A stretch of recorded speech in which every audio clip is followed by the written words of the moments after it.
I'm Joe Miserandino. I'm the Micropolis coordinator here at BrickFair, Virginia. Attended my first BrickFair in 2009. Saw what people were doing, got encouragement from some other builders. Displayed my first Micropolis creations in 2011. Really small layout, maybe 20 buildings. And it's grown to what you see here now. I've been building steadily for about 4 or 5 years. I've got about 100 buildings under my belt. And you know, it's just going to keep getting bigger and bigger until I take over. And so you are the Micropolis coordinator here at BrickFair, right? It's an unofficial title. There really isn't a lot of super coordination in Micropolis. It's the most collaborative there is. Yeah, so you just build a square, right? And you put it next to someone else's square, that's it? Pretty much, yeah. That's essentially that's it, yeah. You sort of roll the dice. Everybody dumps their stuff on the table and you stand it upright. Boom, you got a city. Totally. And so at this year's layout, how many people would you say have contributed in addition to yourself? We had eight counting myself. Okay. Most contributed 3 or 4 buildings. Myself, I have, I think 97. 97. Total. So you are by far the most active here on the layout. Yes. Awesome. Yeah. Awesome. I do one-man shows at BrickFair, New Jersey. Oh, okay. So yeah. And so for someone that's unfamiliar with the Micropolis standard, let's maybe take a look at these modules right here, and you can kind of give a rundown of what it's all about. The standard itself was started by Twin Lug out in Minneapolis. The basic scale of the builds is 9 feet high per brick, 7.5 feet wide per stud, and basically what we try to recreate is a big city, New York, Chicago kind of vibe in that scale. It's for people familiar with model trains, it's smaller than N scale. Totally. And so the cars are basically what, jumper plate with like a stud on top kind of thing? The car is a jumper with a plate or a cheese slope. Trucks are maybe a 1x3 plate with some tile and a cheese slope. Awesome.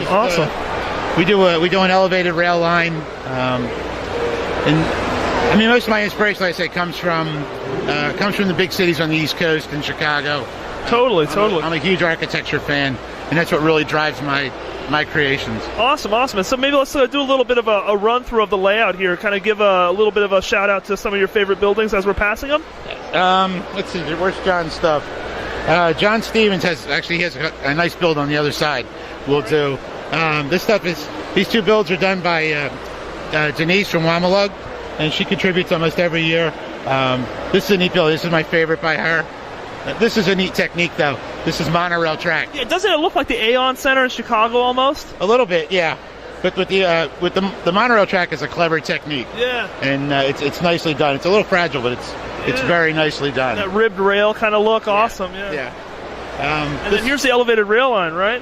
Yeah. This actually was a neat idea I got from a builder over in Europe who had designed it as an LDD element. And he posted it to Flickr, but he said he basically couldn't afford to build it. So I wrote to him and said, could I do it in brick and display it? And he was all for it. So unfortunately I'm drawing a blank on the guy's name right now, but he was from Norway, I believe. Okay. And it was a really neat design, and so we incorporated it here in the U.S. Totally. Based off of his work. Awesome. And then moving on down here, we have a little bit of a waterfront, I see.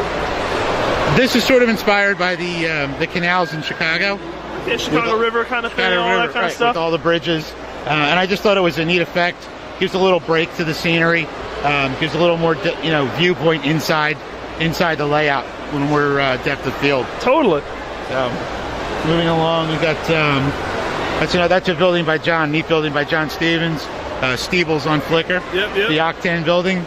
Octan Global Headquarters, something like that. He's a very prolific builder. He's very good. His detail work is amazing. One of the most talented guys out there, I'd say. Yeah, and not just Micropolis. Yeah. In Space. Yeah, he's a really good guy.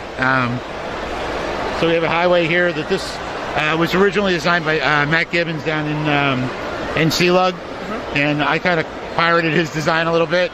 Now he's not here this year, but he's another really good builder that usually contributes a lot. And it's a great design because the Micropolis standard is like raised up off of a base plate, and so this sort of makes the natural the sunken road is real easy to do, and shout out to Matt for the neat design. Awesome.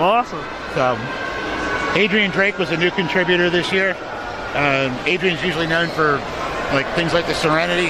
Yeah. He put a piece in this year, the Cleveland Browns Stadium, and that actually won Best Micro.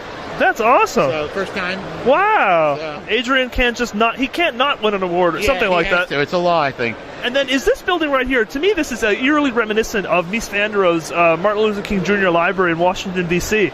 I can't comment too much on it. You may be right. It's not mine. It's another building by Denise from Wamalog. Oh, well, she's from the Washington area. Maybe there's something to that. It's possible. She does the Dulles Terminal every year, too, so that's a possible connection. Yeah. Now that I think about it, the more and more, yeah, definitely. Awesome. This is one of my favorite builds. This is a hospital with a research cancer center attached to it and the helipad. It's actually one of my very early builds. It's one of the second or third building I did when I started building Micropolis, but it still remains one of my favorites. It's awesome. It has at an angle with some angle plates, doing some angly things. I took a bunch of plates and started shuffling them like a deck of cards, and boom, there was a building. It's awesome. It's a pretty organic process. Yeah, and I think a lot of these buildings, it's like you don't have to do a lot of master planning, a lot of infrastructure. Like if you're building a 10-foot tall skyscraper, I would imagine most of the work is like doing cross bracing and all this kind of stuff. Here you're allowed to really just kind of be creative very quickly. You can.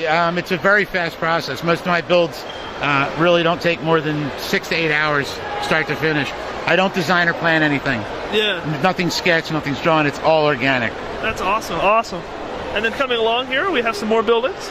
Dan Pecora, he contributes a couple buildings every year. He's a pretty good builder. He usually goes small scale, but usually very nicely done. Yeah. Shouts out to Dan. I'm very familiar with Mr. Danny. Damn it, Danny, I believe is the phrase that's going around the weekend. And this is another one of John's buildings. I kind of refer to it as the Enterprise Diner. All it's missing is a couple of engine pods, and you think the damn thing would take off. And those trees are very sick, and we don't see too many of them on the layout. I see a couple here and there, but it's awesome to see those trees. Yeah, those are a really neat design. That's one of John's. It's basically a Travis brick and just layered with tile and plate.